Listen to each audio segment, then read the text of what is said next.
It's Topic Thunder. It's Topic Thunder. Just acknowledging knowledge with no scholarships. It's Topic Thunder. It's Topic Thunder. Breaking everything down, tech to politics. It's Topic Thunder. It's Topic Thunder. We don't tell you what you want, we just give you what you need. It's Topic Thunder. It's Topic Thunder. News, brews, and views from these Chi-Town streets. Topic Thunder.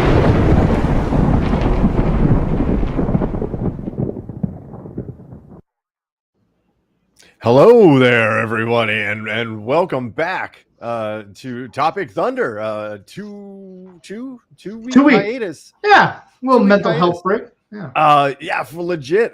We missed you guys too, but it was a nice little break. One was a planned thing, and one was a non-planned thing, but it kind of rolled together. And it served us all well. I hope we didn't miss anything. Has anything happened? I don't know. Anything? Maybe even in the last 24 hours, anything seemed to catch people's attention? I don't know. But well, again, ladies and gentlemen, welcome back aboard the USS Rapapa. Brought to you live here on the Facebook, on the YouTube, on the Twitch. That's what it's called. See, it's been so long. I'm just completely out of whatever rhythm we're or whatever relearning. it was. We're relearning how to do everything here. We do have some audio and technical difficulties this week, so we're not at full capabilities this week. So I apologize on our technical difficulties rearing his ugly head once again with us. But I've got some workarounds. We're limited in a little bit of audio this week, but we'll be back at full strength next week somehow. We're not the only ones that took a vacation. The equipment and gear also took a vacation. So we hope everybody's well and kind of chomping at the bit to have a conversation here, because that's what we're fixing to do here, folks.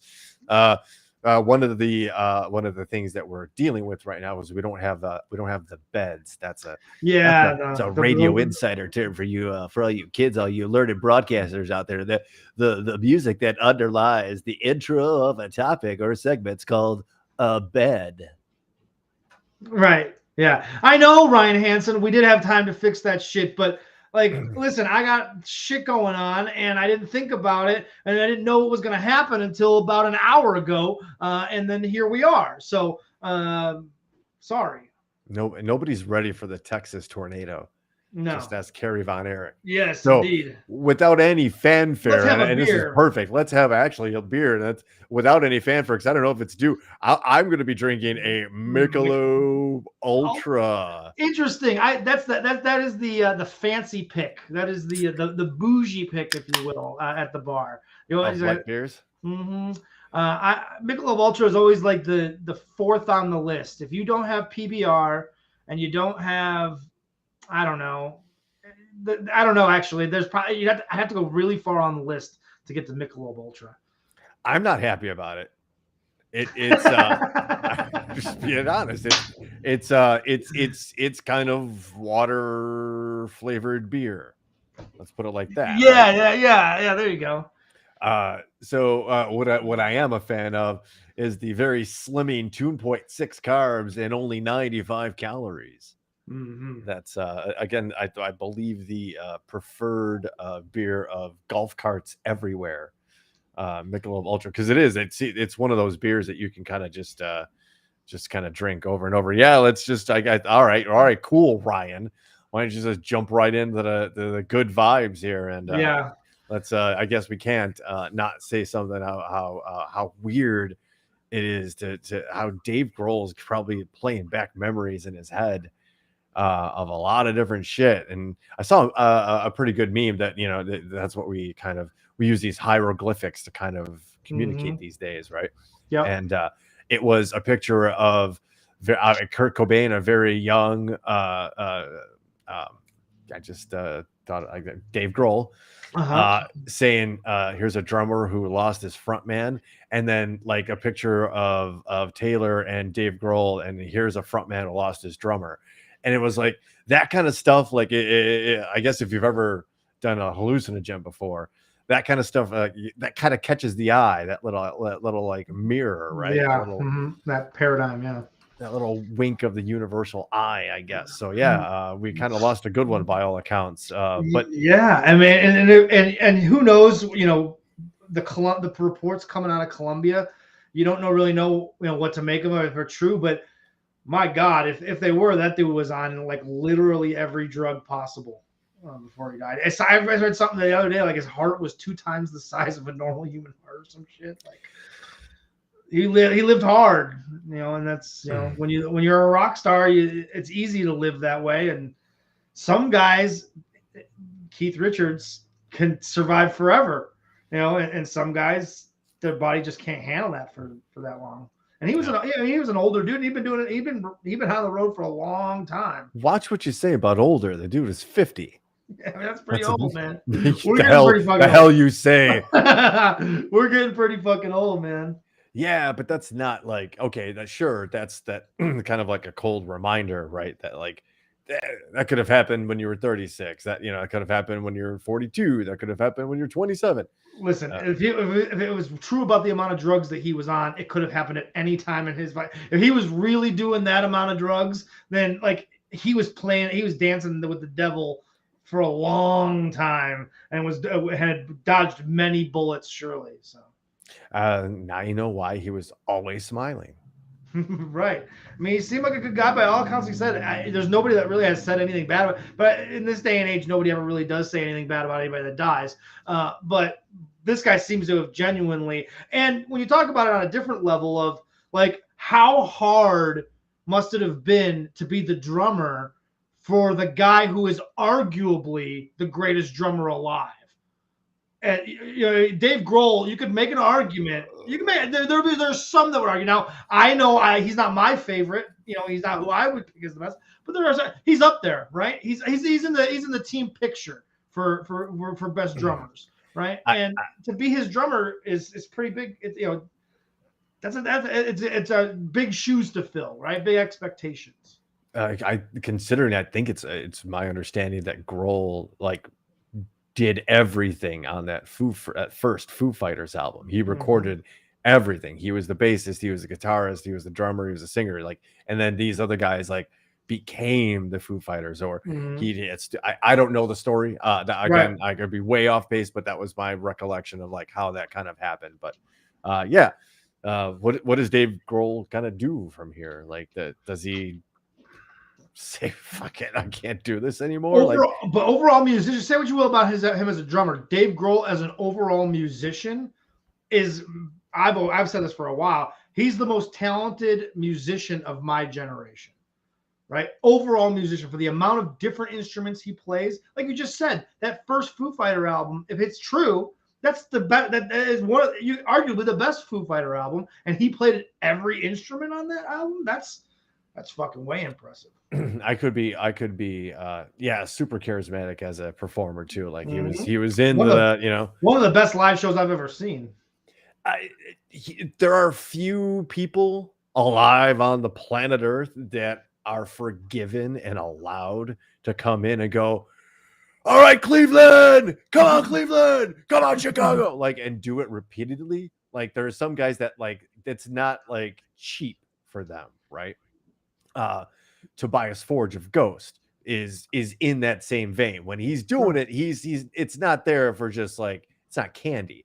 It's there. It's actually probably strategically placed alongside a bunch of other things just to kind of engage the crowd, right? There are very few performers that can really pull it off that it felt authentic, and Grohl was one of those dudes. For sure. Yeah, Biz points out at Lollapalooza, they switched places. I think they did that often in concerts. There was a few songs that the other guy sang and cover. He did a couple of covers too, if I'm not mistaken.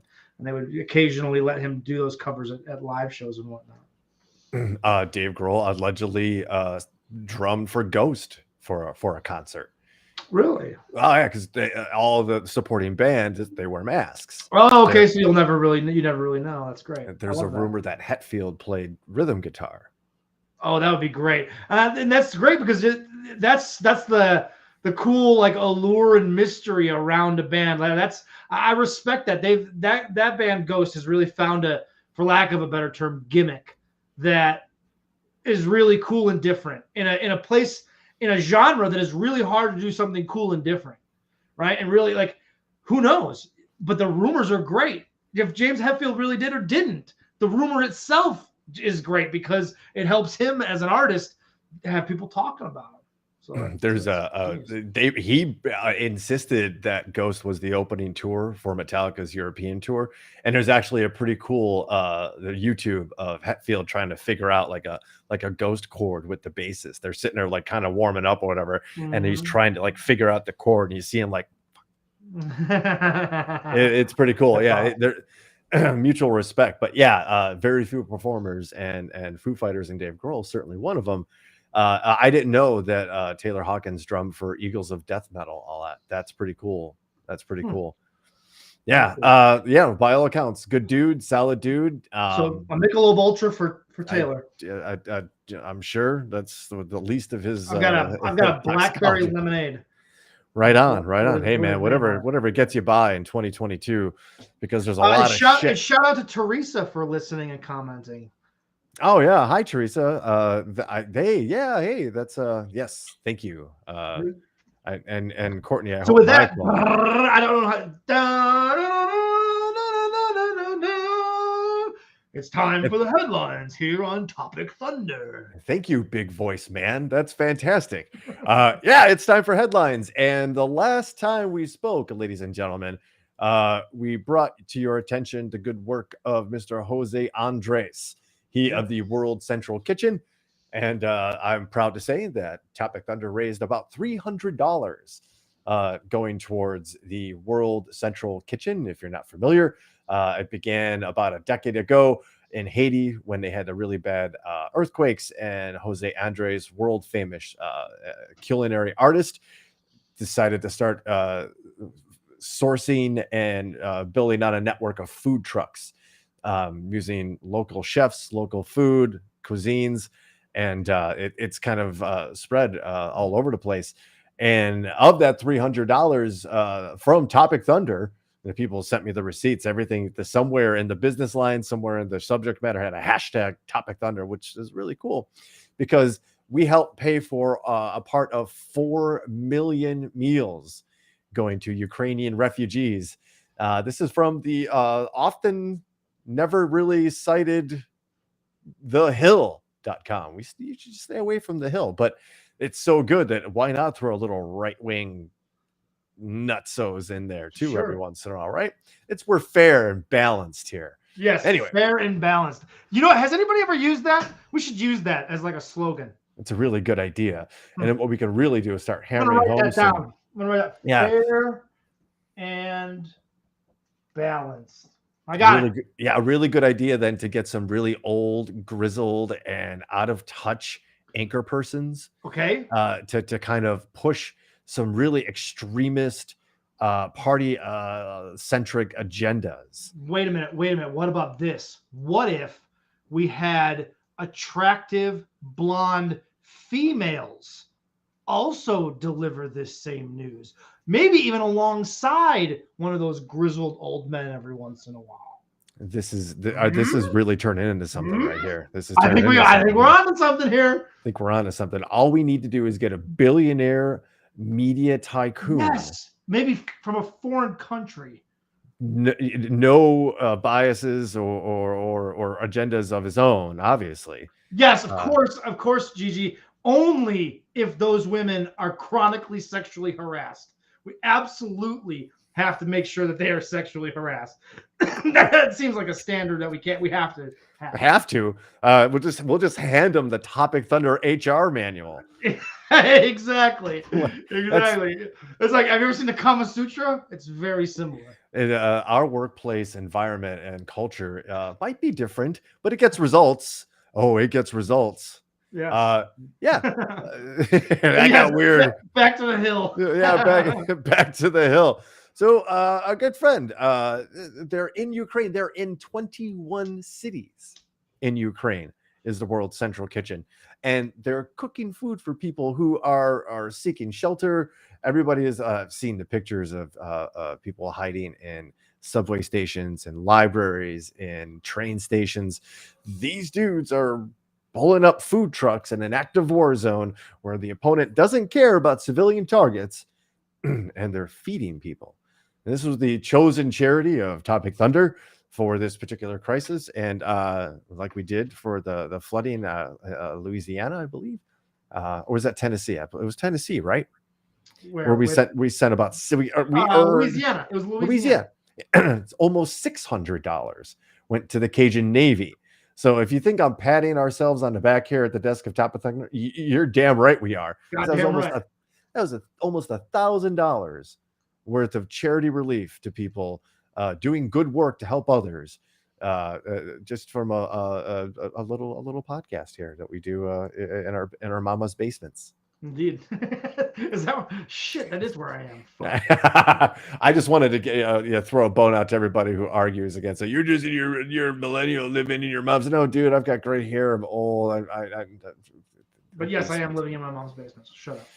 It works. It works. So we've talked extensively in the last week, 3 weeks ago, about some of the sanctions. Yes. That were being levied against these oligarchs and the Russian government, right? Yes. Interesting to note now that it's been about a month and now like almost 2 weeks since the real heavy hitters and the real ones with real bite have kind of taken effect, that we're starting to see where these people are going, since there are a lot of countries that are basically kicking them out and seizing their property. Where are they going? I'll tell you, they're not going back to Russia. Definitely not. Definitely not, because Russia sucks. Sorry. Kind of sucks. Unless you've got a super lot of money, but then why would you want to be in Russia? Right, because there's really nothing you could do with a super lot of money in Russia right now. There's nothing you can do other than watch the state TV and hope that there's a blip in some sort of major speech that the president wants to give, and they cut to Swan Lake. Yes. I mean, this is unsurprising, though, this headline, here saying that Dubai. Come on, it's totally unsurprising that Dubai and Saudi Arabia and the UAE, as they refer to themselves, of course they're going to be a safe haven for these assholes. We're gonna start a little story arc here about a good man named Roman Abramovich. He is said to be Putin's banker. Yes. Meaning he kind of knows where all the money is and who has it and what dummy companies and shell corporations kind of control all that. He's been said to be among the Russian elite visiting Dubai and the UAE, which are not joining in with any sort of sanctions, basically saying, hey, we're open for business. If you want to spend your money here, come on down. And business is good. They are going through an unprecedented real estate boom, where these oligarchs are now literally competing with each other for real estate, for dock space, a mooring space for their yachts and such like that. And it's very interesting because they know how to play the game. And so apparently so does the Dubai government, because in order to get ahead, because sometimes there's waiting lists with people who might have more money, more influence, more power. All of a sudden, a certain section of Dubai or whatever city, or whatever province, however they break it down over there, they have new roads. Just brand new roads, or brand new fire station, brand new city hall. And it's not even like, they're not even coy about it, right? It's well known that this is business. This is how it's done. So all of these folks, as many as 80, I believe, here, are trying to get to Dubai and trying to get to, I know, Israel. A lot of these oligarchs have passports for Israel. Even Monaco told these people to get lost. Come on, Monaco. They're quickly losing places to go other than China, Russia, and Pyongyang. Yeah. In North Korea, which again kind of sucks. Yeah, and now UAE and Dubai is, by all accounts, a pretty fucking awesome place. Like, as far as like architecture and like infrastructure, and if you can overlook the fact that it's run by fucking maniacs, it's actually not a terrible place. It's very modernized from what I understand, and so you would think that it would be a perfect landing spot for these oligarchs. And you're talking about Vladimir Putin and this guy being his banker and stuff. This last couple of weeks, I got a chance to kind of do a little bit more reading on exactly how Vladimir Putin came to power and how the end of communism, how it was handled by who was the guy that was right after Gorbachev? Boris Yeltsin. Yes, and how poorly he handled the privatization of the businesses and stuff. Because you remember, under communism, the government owned everything, so they were going to go to a privatization of that, and the way they went about it was completely botched, and that allowed Putin to kind of slide in. And what we talked about, like, it was obviously a covert operation from some other powerful people. This other power structure that was behind Putin, the secret government guys, they saw the opening because Yeltsin was handling things so poorly. And when they did this thing, they did basically like a lottery, from what I understand. It ended up being like some sort of lottery where you had to have a ticket, basically like a golden ticket. And if you had one of these golden tickets, you could buy one of these businesses that was going to be privatized. Well, what happened was just a few guys were going around and buying up all the golden tickets. When they buy all the golden tickets, well, they're the only ones that can buy the businesses. Well, when they buy those businesses, they become extremely wealthy because they're giant businesses. They're countrywide businesses that are already established across the entire nation, and they're being privatized, which is just putting money in these dudes' pockets. And that's how you get these oligarchs. It was just these very few people, and it was all Putin's guy, because that one guy stepped out of line. And Putin fucking put the smackdown on him, and they all fell in line with him. Everybody else fell in line, and they were just like, all right, cool. We're cool. We just want to keep our shit. It's a really interesting study. Boris Yeltsin was a notorious drunk. Yes. And if you start sniffing around a little bit, you'll find an eventual thread that, like, people accuse him of being another KGB plant, because they just figured that first president was going to fail with the plan, right? Sure. And if you look at, if you can, in your mind's eye, if you're dreamy about Boris Yeltsin, you can remember what he looked like. He looks oddly like almost like a Soviet Bill Clinton. If you go ahead, use the Google machine, but like, for sure, it was a departure from what you would consider to be a Slavic look. It looks very Western, which would have been part of the goal, right? Because Russia was trying to integrate with the West, become more of a Western model democracy. But yeah, then you have this system, right?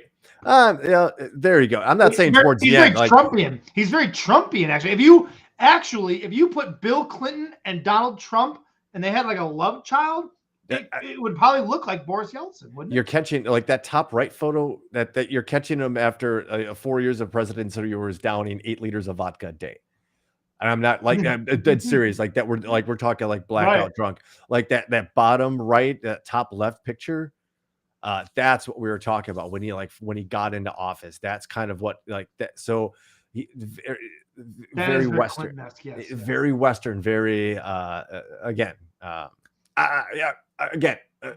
not necessarily a huge conspiracy theorist, but I wouldn't put it outside the realm. There's no way the KGB, the FSB lets the Russian government go into full democracy.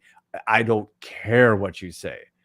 You're right. Care. It doesn't make sense, because all of those people were communists, right? Ultimately, and look what happened. Yeah, and you're right that the first president had the most unenviable task, because going from communism to some sort of capitalism with privatization of businesses is an almost impossible task to do. And it is impossible to do without a tremendous amount of corruption. Right. I mean, it is absolutely a petri dish for corruption, and that's exactly how it went down. And that's how it played out. Yeah, in a country notorious for corruption, nothing really changed. Right. Names changed. Democracy. Sure. Just okay. It used to be the state, and it used to be Commandant Boris, blah blah blah, running the Gazprom, the oil gas company, Yeah. and now it's Sergey Medvedev or whatever. Right. Right. And now it's just same It's the same concept. thing, and that's why very early on in this whole thing, and from what I understand, from what I was reading, very early on, the Russian people, the citizens, when polled, were actually like in favor of going back to communism because they saw what a fuckfest this whole privatization was becoming very quickly, and the corruption that was coming along with it. That most of the people were like, we'll go back. We'd actually prefer to go back to the old way because this is not any better. Let's just say that Russia never has had really truly experienced full democracy, right? It just happened. I happen to be fortunate that I work with somebody who was born in Poland before the wall fell. So I was with her today, and she told me the story about how often they had chocolate, and they would like once a month, her mom would have to stand in a line to get a ticket to get a bar of chocolate. Jesus. And it wasn't certainly not every week, and it wasn't because there wasn't enough chocolate in the world.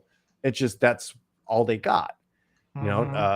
She told me that her mom worked at a factory making shoes. All of the product, all of the shoes went to Moscow, went to Russia. They didn't have shoes in this town, but then there's a shoe factory. So that'd be one of the central components of communism, right? Is that overly centralized? We'll take it all and evenly distribute it to everybody. Oh, come on. Right. I'd rather take capitalism, at least somewhat of a fair shot, or at least a little bit fair of a game. Like, you're less likely to lose. Like in communism, you're almost automatically going to lose. Like with capitalism, you at least have a fighting chance in a way. Yeah, a little bit. You can scratch out a little something without having to like sell your soul to the machine and rat out your neighbors and shit like that. Exactly. So I'm gonna skip that one story from NBC News. We're just gonna get right to the gotcha. I'm gonna move because I know the Ryan's already jumping all over this one, and I want to slow ourselves into this one, Mr. Hansen, because I want to bring up that President Volodymyr Zelensky of Ukraine says that a Russian oligarch, Mr. Roman Abramovich, has been trying to help Ukraine during Russia's invasion.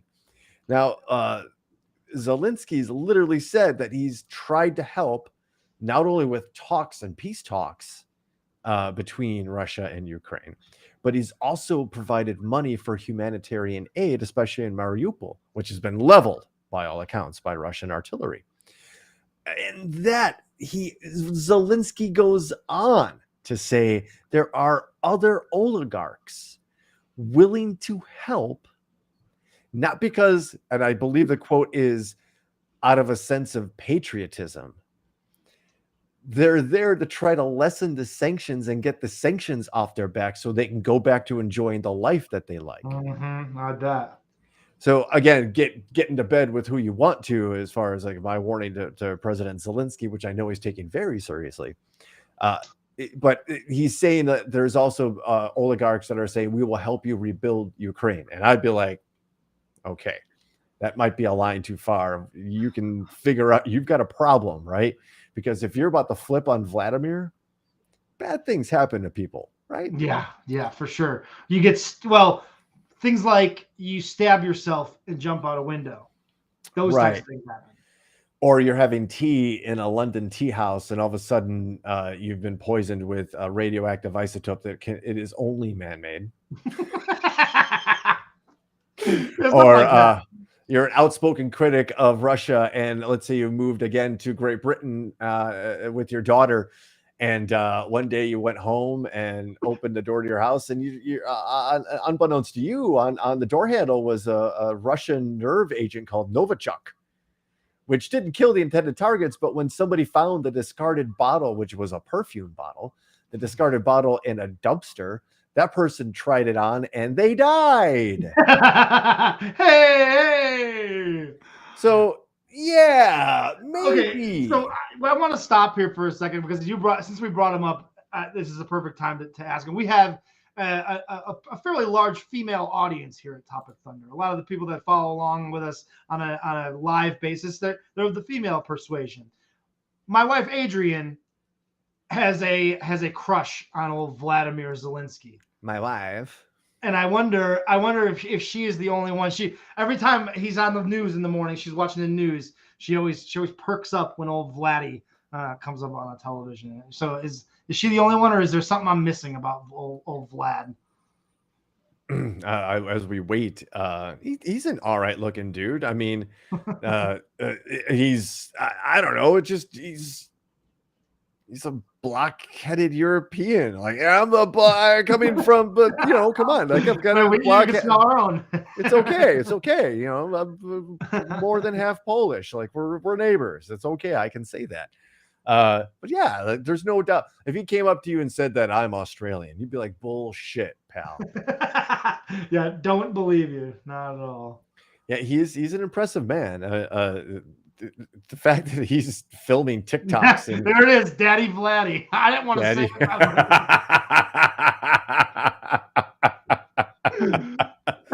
Wow. All right. Okay. Is he Courtney? Oh no, he's impressive. Yeah. It's not his looks though. Yeah. Okay. So yeah, like the dude's got some huevos. Like he's literally out there filming videos, like taunting. And knowing full well that there are death squads running around Kyiv, like looking for him and his family. The dude's out there filming things in front of like the Ministry of Defense building and shit like that. Like the impressive intelligence campaign. Like they were literally say what you will about the Russian invasion and how they may have botched it. Man, the Ukrainians were ready to fight them on a different front they weren't ready for. And that was like the social media front, right? They've been pantsed by the Ukrainians, Russians have, by just the social media war. Like the idea of the story that we discarded to get to the Zelensky thing here was about how Russian expatriates are calling back home and nobody's answering.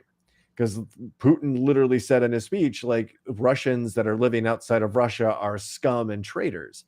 And they're like hardening. Yeah, they're hardening these feelings against people that aren't there. It's because like, well, it sucks here, and there's something to this. And I'm pissed that you're not here to have to suck with me, right? But you know, that's again. There's I think the last independent newspaper in Russia closed today.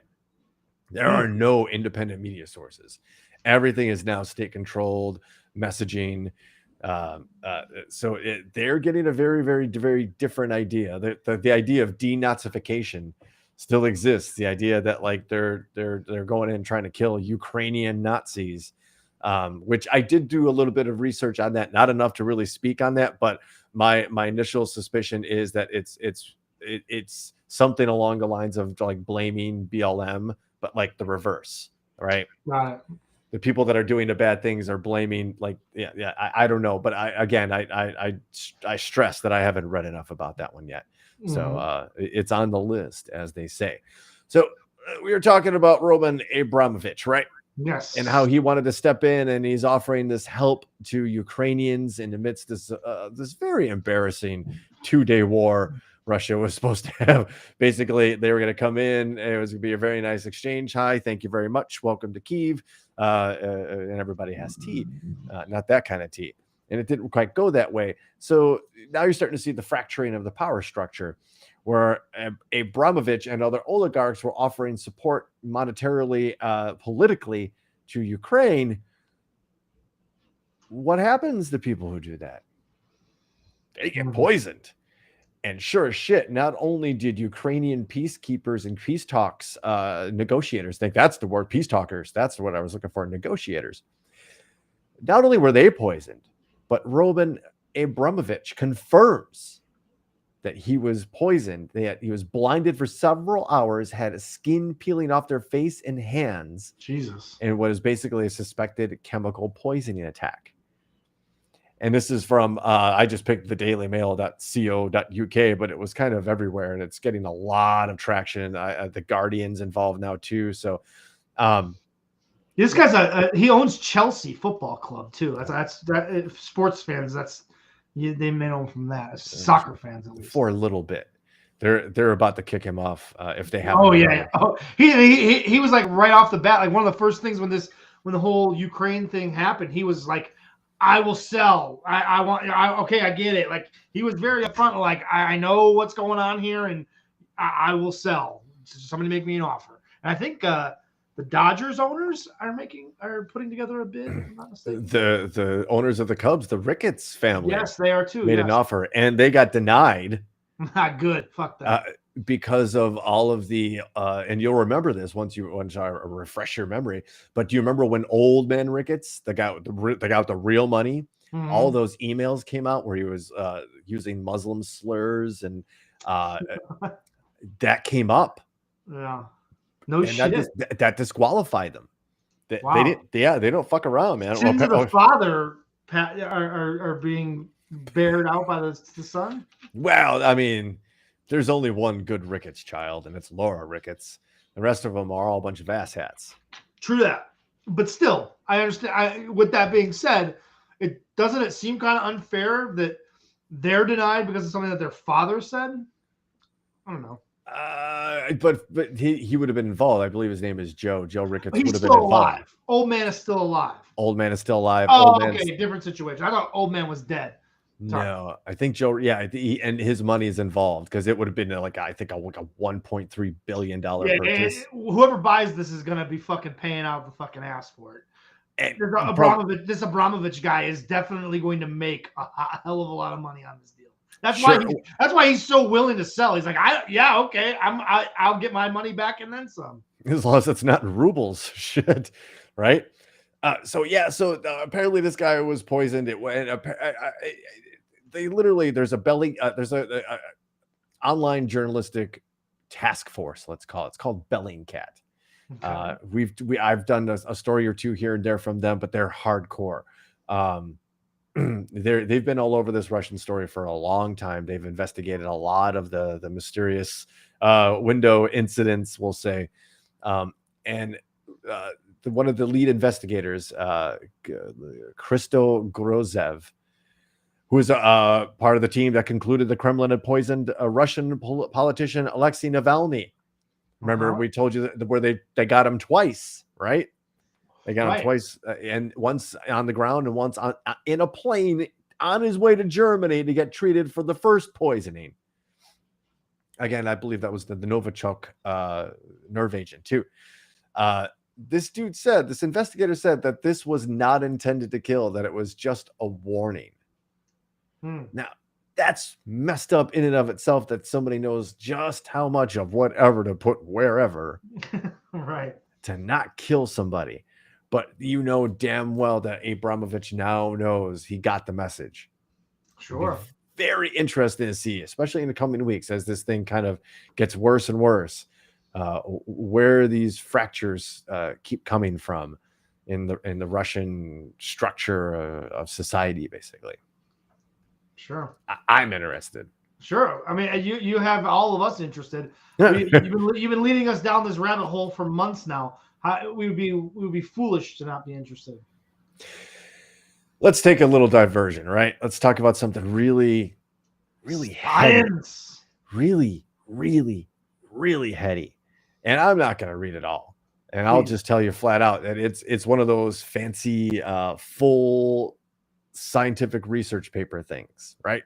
Okay. And I come across them, and when I find something that like I'm having trouble digesting this and trying to regurgitate this, because it's just really. But this topic is so fascinating, and it is basically theorizing that information is the fifth form of matter. The theory is that in order for information to exist, it must be transcribed on something.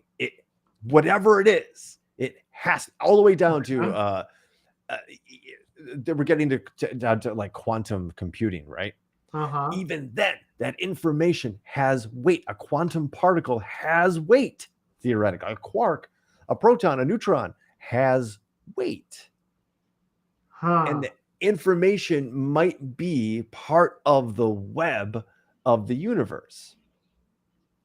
Whoa. That I got some.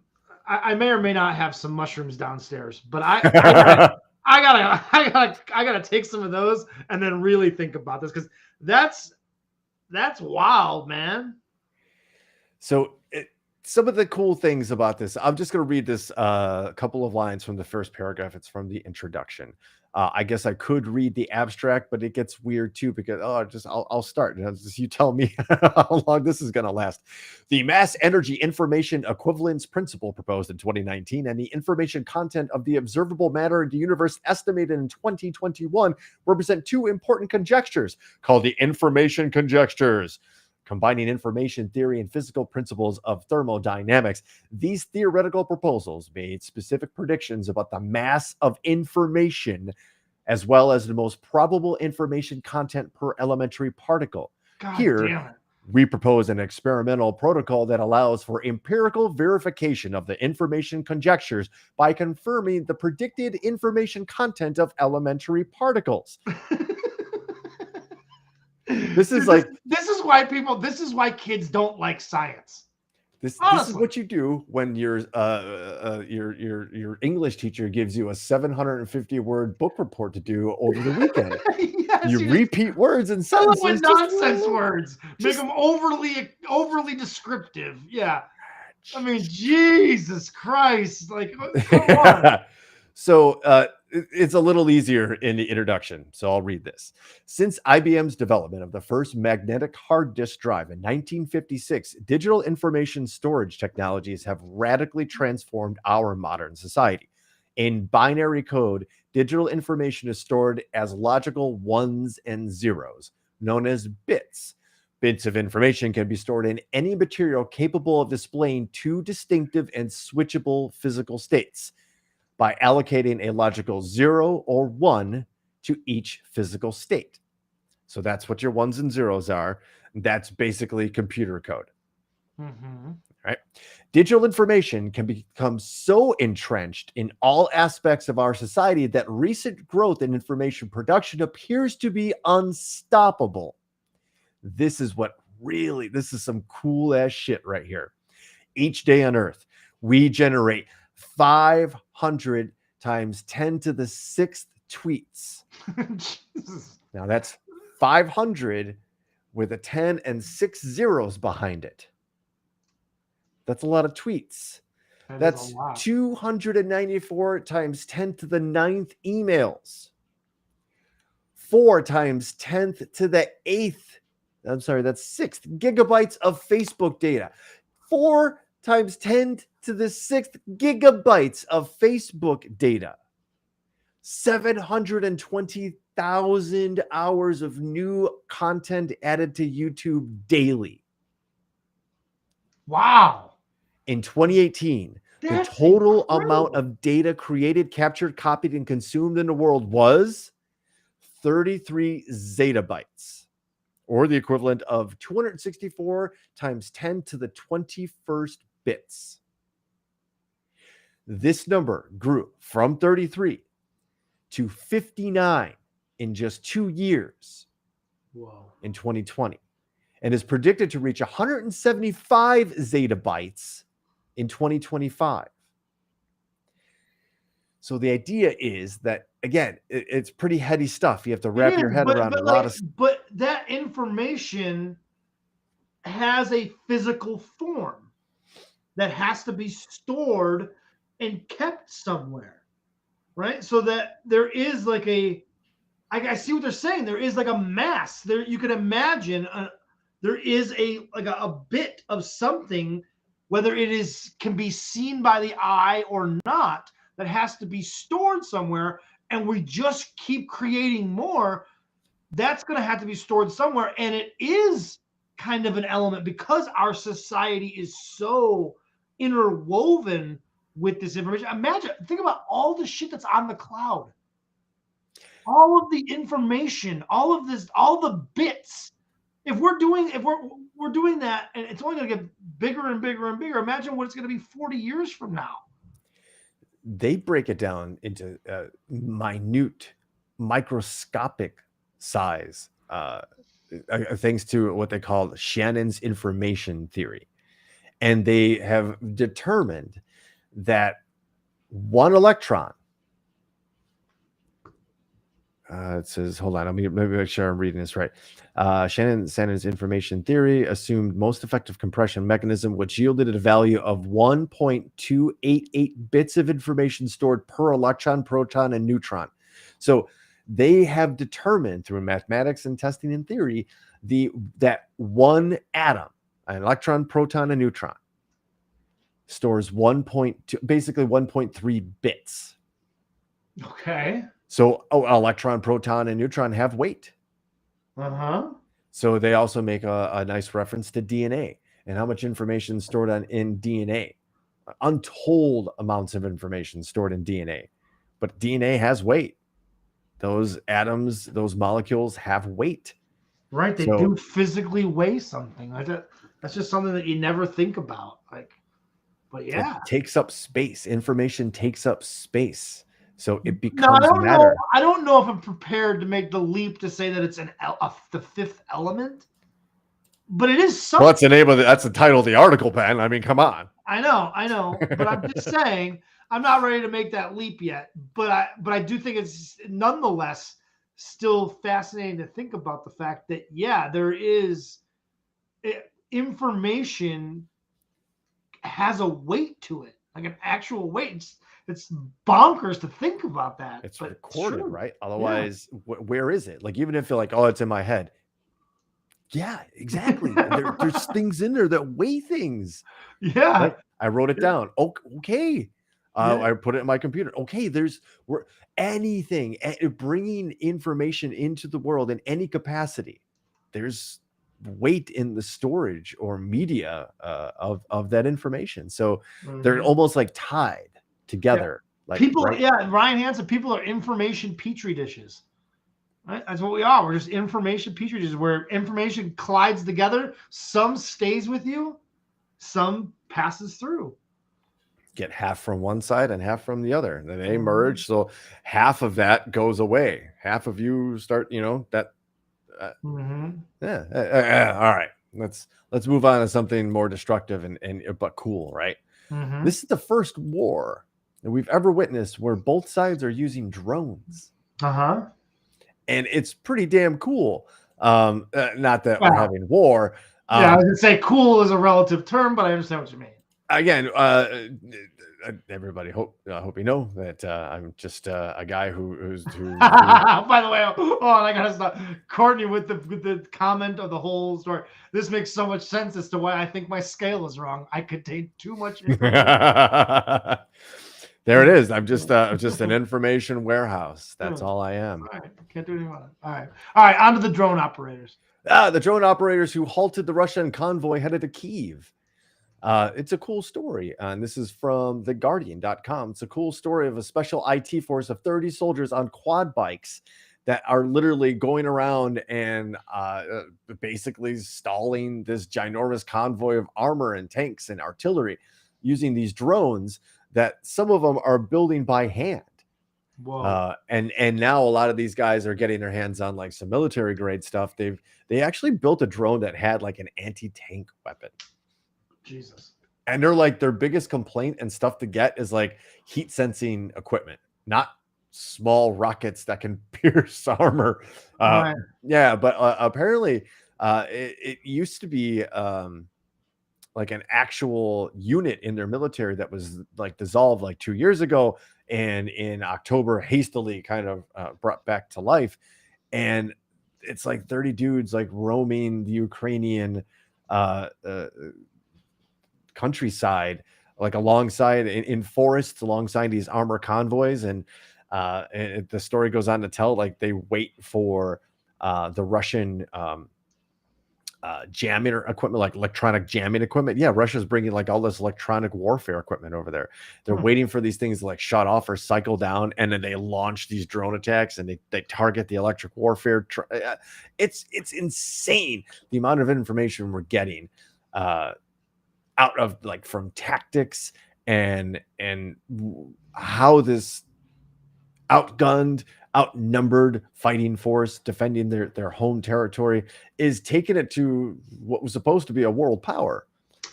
I think that is probably the biggest surprise of this whole thing, is that Russia seems to have been, I don't know if unprepared is the right word, or just unprepared for how fierce the fight back would be. And like you said, doing it via social media, like you said earlier, taking it to a different level and like really getting the word out to the world of what is really happening, right? Like Vladimir Putin can control the Russian media and tell the Russian people whatever he wants. But Ukraine they have a great PR department. Ukraine does, right? Because they have gotten the word out to the world about what's going on, and the world has said, okay, we hear you, and we'll go along with these sanctions. And so in that sense, I think that the Russians were not prepared for that kind of rising up and pushback. And I wonder, I would love to be a fly on the wall in that big fucking room with that big table that Putin sits at, where everyone's at the other end of the table and he's got his end of the table. I would give anything to know about what the conversations are like. Like, he's got to be like kind of taken aback by this whole thing. Like I didn't expect this kind of pushback, or banging on a table. What is wrong with you people? Fix this. I just hear like nails tapping on the table. Yeah. So, how's it going? Yes. And these Russian generals just flop sweat, just shaking, flop sweat. Like they're trying not to throw up the baklava they had that morning. Just hoping that theirs isn't the ejector seat that they're sitting at. Yeah. Well, there's already talk that the what would have been the Secretary of Defense, I don't know if they call him the Prime Minister of Defense or something like that, but like it may be dead. Oh shit. Yeah, there's some like, because people haven't seen him for weeks and weeks, and then there was a weird broadcast of like Putin having like a virtual meeting with his cabinet, and the video of this defense minister, like, if you saw it, I don't know how to describe it. It's weird, and people are saying it's weird because it was like somebody holding a video camera to a TV screen of an old video. No, and that's shit. That's the quality of it, and like the way it kind of zaps in while everybody else like that's so great. They're good at a lot of things. There are some they're just not good at, and some of this shit is like when you make a joke about like Russia made, like there's no joke. Like some of this stuff is like that's hilarious, right? That they thought that would pass by, like nobody sees it. No, nobody will know. Like apparently they filmed a bunch of the propaganda videos that Putin was doing right up until leading to his he's announcing a special military operation in Ukraine, right. And they made it seem like they were different days and different times, but they didn't change their outfits, and they left their watches on, and they could tell like what time it was. So like, wait, no. Right? Like people are like, wait, you said this is brand new, you just released it, it's 4:00 now, but his watch says like 7:30 a.m. Like that's how, yeah. So they don't think about these things so much. It's so like, funny because like they film old video and try to pass it off when deep fake technology exists. Oh, it would be much easier. And surely they have, hackers and computer guys that know how to use that deep fake technology. It would be so much easier to just do that, but no, they're like, oh, just film a TV screen from some old footage of him. No one will know. Right. They didn't know how to upload it. Think about it. They didn't know how to take that file and upload it to the video, to the screen that or the console, the computer, whatever they were using to broadcast that Zoom or whatever they call it, Moose, I'm sure in Russia. We have our own Zoom. We call it Moose. Oh no. Comrade. We do move meeting now. Oh my god. Yeah. Oh, Like, that's so great. like what? If you had Microsoft Teams, it'd be Smeets. We see you on Smeets meeting, yes? I don't know. Okay, I'm taking. Well, I'm stretching it too far again. Oh man. But what's interesting again, and the next story up would be the groups of people that are flooding either into Ukraine or taking up arms in a different way. We've talked about the mercenaries, that have been flooding in to fight against Russia, and there's some that are fighting on the side of Russia as well. But Anonymous kind of like woke up. Anonymous kind of laying low for a while. For a long while, and I found like 2 or 3 of the, I guess, like official and non-official accounts that were like spot on in a lot of things in the past, but they've been pretty dormant lately.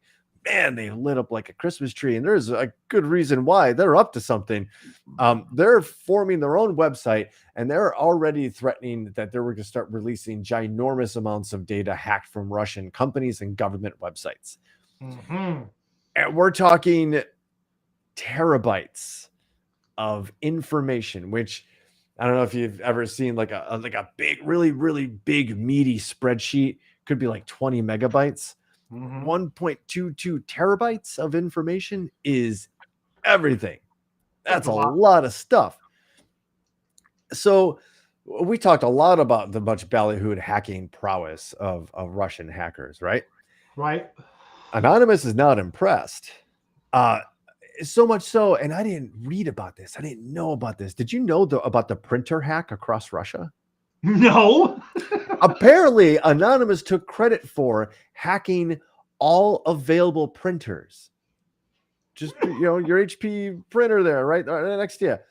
They sent messages to every single hackable printer across the country that basically said anti-propaganda and Tor installation instructions for all hacked printers all over Russia. They basically sent a message of, hey, fuck Vladimir Putin and his government. Here's how you get to the underground to every printer in Russia. So great. It's so great. So to wake up Anonymous and get these guys like on the same page and like focused on the same goal, you're probably a large asshole. Quote, Russia did try to DDoS one of our websites, but they did a shit job. It couldn't get over 10,000 requests in one day or more than 20 megabytes bandwidth, Anonymous told IBT. So yeah, they can't fight back. So apparently the bully that likes to punch. Here you go. When asked for any message to Russian President Vladimir Putin or Ukraine, Anonymous said, quote, the same as always. Fuck Putin and Slava Ukraini. It's just fuck you, Russian warship. That one of the great things to come of this entire unfortunate situation is that line from those Ukrainian fighters, 13 of them on Spider Island or Snake Island, and said, fuck you, Russian warship. We're 13 dudes with machine guns. Fuck you, Russian warship. Right. I think that's cool. Yeah, that's awesome. Hey, have you texted yourself yet? No. Have you gotten a text message from yourself yet? No. It's coming. I got mine today, and Gigi got hers yesterday. For real? For real. And it's the latest spam coming out there. Oh, good. And it's literally exactly what the screen says right there. You literally get a message. Free message. Your bill is paid for March. Thanks. Here's a little gift for you. Don't click the link. Don't do it. It's not legit. It's a spam that's going across. Not only I have a Verizon, Gigi has an Apple. Okay. I'm sorry, I have a Samsung on Verizon, but she's got an Apple. So it's the latest thing going around, and nobody really knows where or how it came from. And apparently there's probably some malware in there, but nobody's really sure just yet.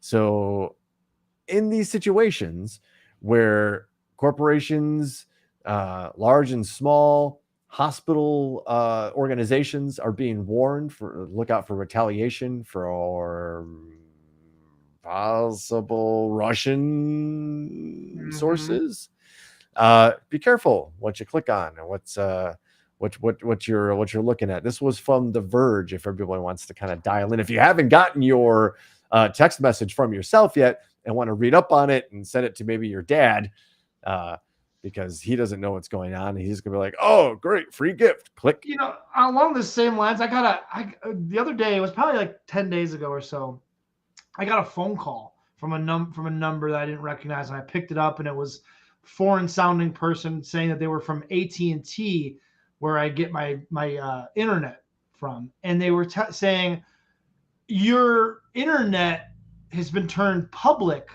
rather than private, and we need you to log in or give us your information in order to turn that back off. And if you don't turn it private, your internet service could be terminated.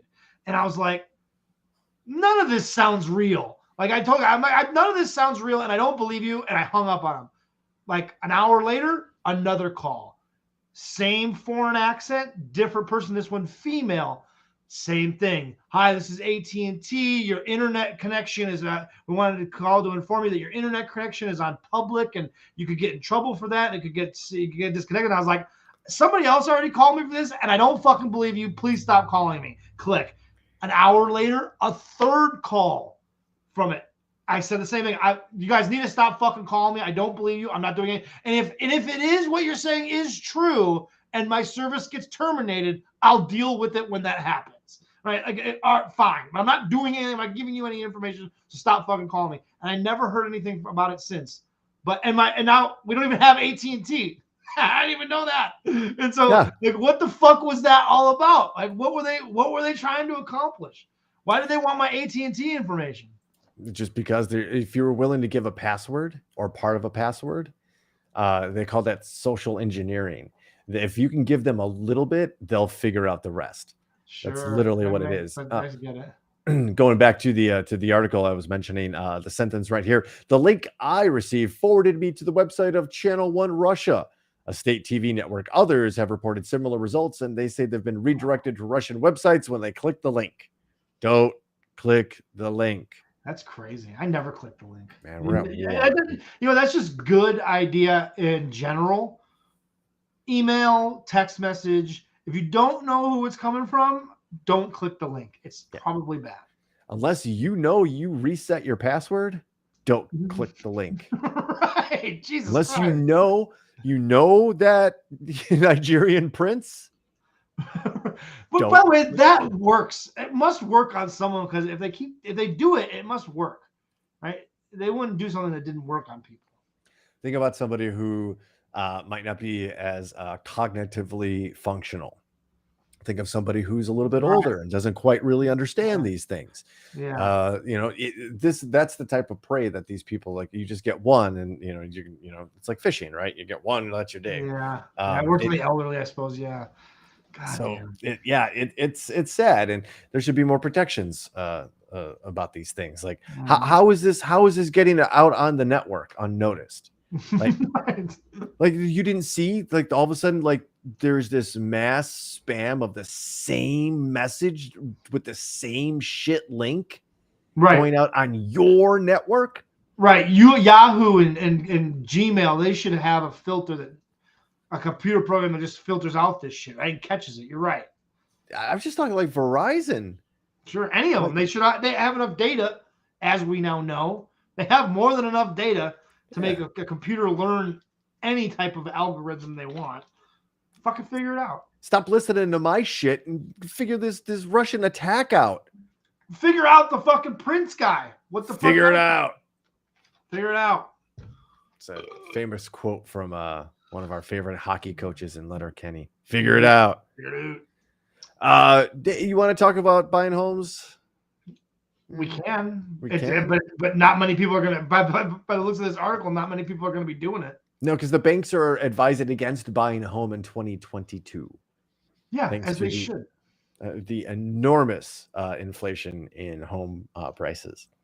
Honestly, I would not encourage anyone to buy a home for the next 2 to 3 years, because it doesn't make sense, because everything is artificially inflated right now. Or maybe it stays here because, like we talked about before, these corporations and hedge funds and property management companies are buying up all these properties, it may stay like this forever. It's like that's also a possibility, but I would definitely wait it out to see, because the bubble burst back in 2008. It's very likely to burst. The same people that were sounding the alarms back then are sounding the alarms now. They're literally saying in this article that just to wait like 2 years, because they literally this is 78% of community bank executives believe the housing market will crash by 2026. Yeah.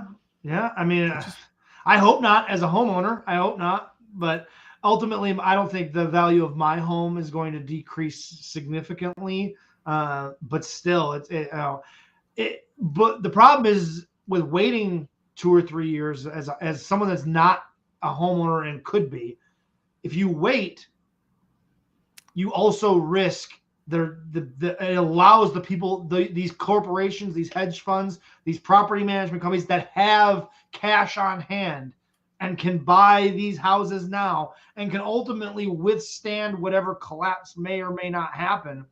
And ultimately, there's a possibility that they could buy enough of it where they could keep a collapse from happening, because they can just artificially continue to keep the prices where they're at, or even higher. So I wonder if there's going to be a burst to this bubble. I think it's very possible that these corporations and these hedge funds and these ultra wealthy people that are buying up all the properties now, they're not doing it because they think they're going to lose a bunch of money soon. It's not like the last bubble where it's people that couldn't afford homes buying homes. I think this time around, it's people that can afford to buy homes, buying homes and driving up the price of the average home. So it's a different kind of bubble. We shall see. I know it's something that you're always very interested in, so I thought it was a good article that actually it kind of pinpointed by 2026, actually gave a date of when the bubble eventually, if nobody can buy a home, right? That drives the price down. So all those hedge funds are going to lose their ass, right?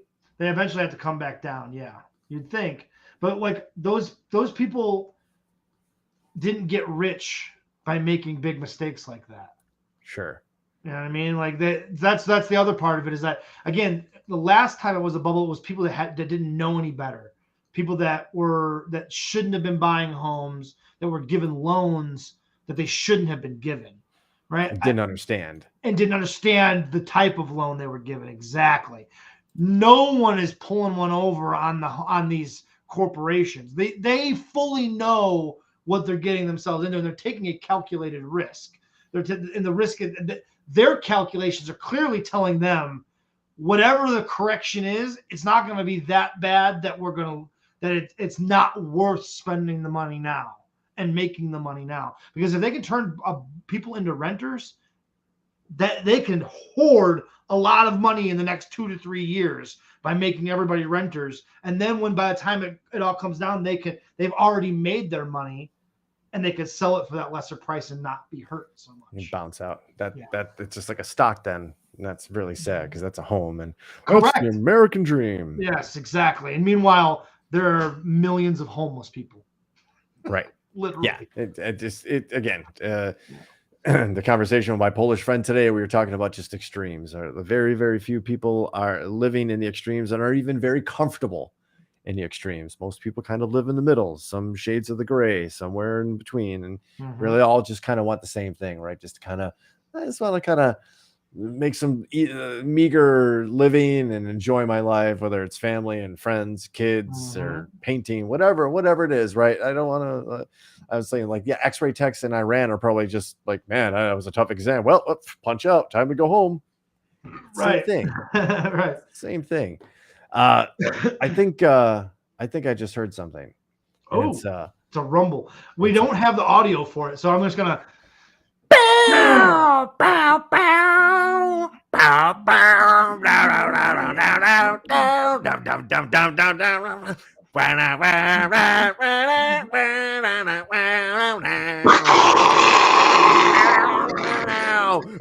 and gentlemen, it's time for the lightning round.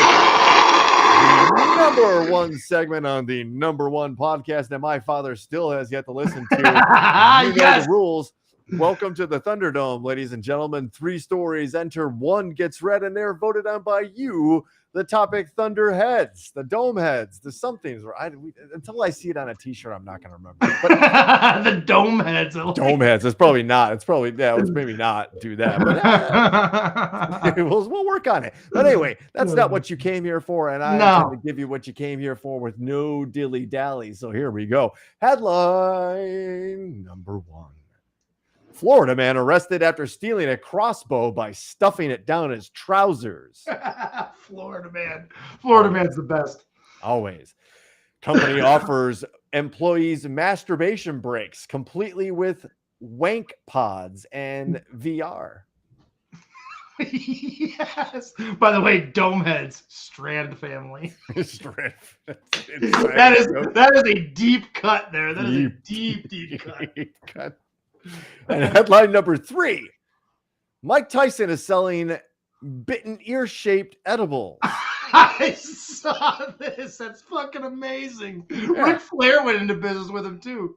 Did he really? Oh, yes. That only makes sense.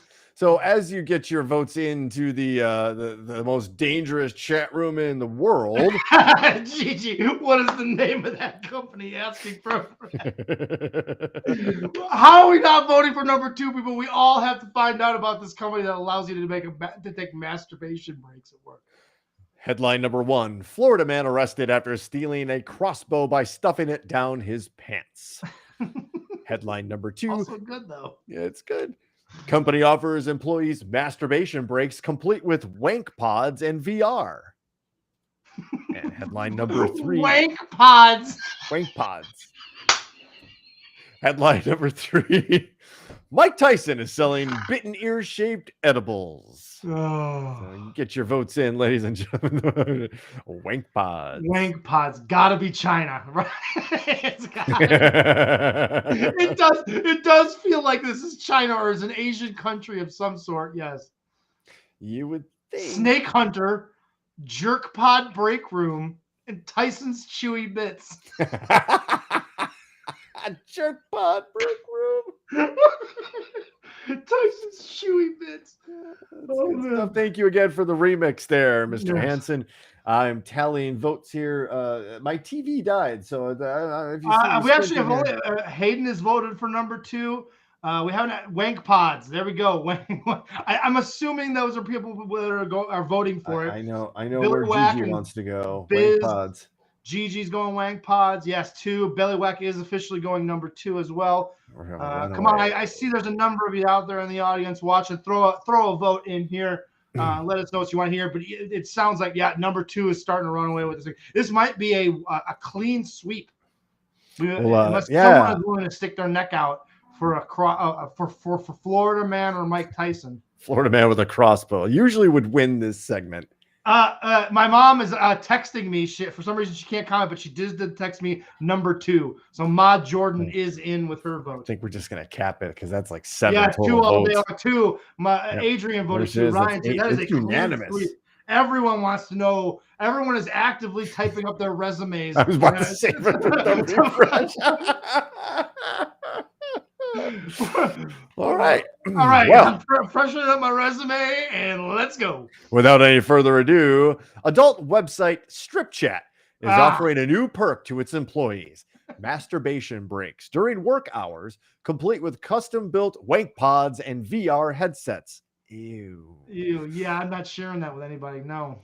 The company is an adult website and social network that currently employs 200 people. The 4 high-tech wank pods will be located in the company's Cyprus office and will be equipped with Oculus VR headsets, 4K LED screen, and be able to watch X-rated films on masturbation breaks. In addition to the high-tech features, the large black spherical pods will have a comfortable chair, lotion, lube, and the requisite tissues. Strip Chat is offering its employees a 30-minute break to use the masturbation pod.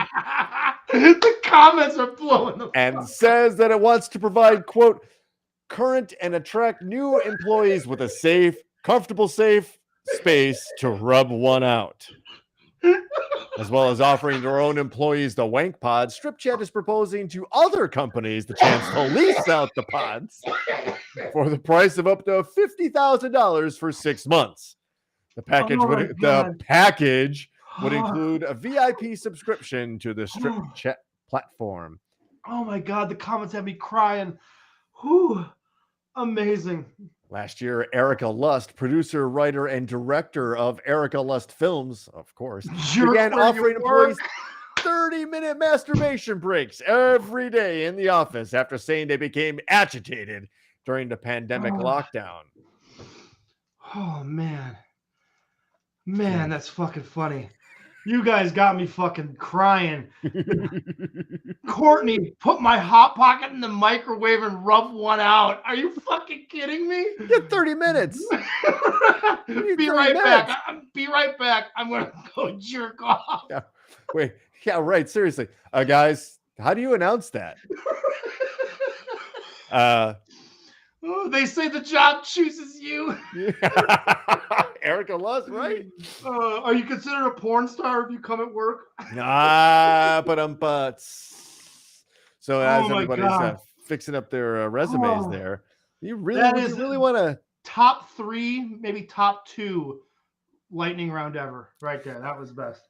After the implementation of the private masturbation station at the office, Lust's employees reported being happy about the new break, and one even stated that it helped them relieve stress. The head of communications and content at Lust's company, Cat, said of the new rules, quote, picture this, a team of happy employees with their creative juices flowing and being productive because they've had some time scheduled to make themselves feel good. And with that, ladies and gentlemen, is the silent good night here. No bed. We discussed that at the top of the show. No bed here as we go off to nighty night here. We're gonna visit the wank pod and wank pod. Yeah, we are definitely getting a wank pod at the Topic Thunder in the office. Oh yeah, yeah. Hell yes, done and done. Budget. We'll make room in the budget. We cut. You know what? Bring the people back. Write this down.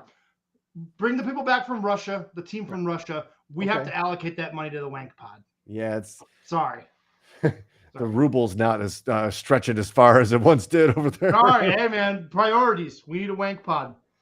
So, all right, wank pod it is, ladies and gentlemen. You heard it here first on Topic Thunder aboard the mighty USS Rapapa. As usual, folks, thank you for participating, especially watching, listening, however you're consuming the show. We hope you enjoyed it because I know we enjoyed putting it on. It's been a little bit. And we know we had some technical difficulties, so bear with us again. It'll be better next week, but it was good to be back with everybody again. To be real honest with you, it's a fun community we're building here. So until next week, ladies and gentlemen, with a rumble and a kiss in our hearts, have a good night. Thank you, ladies and gentlemen. See you, Biz Whack Museum.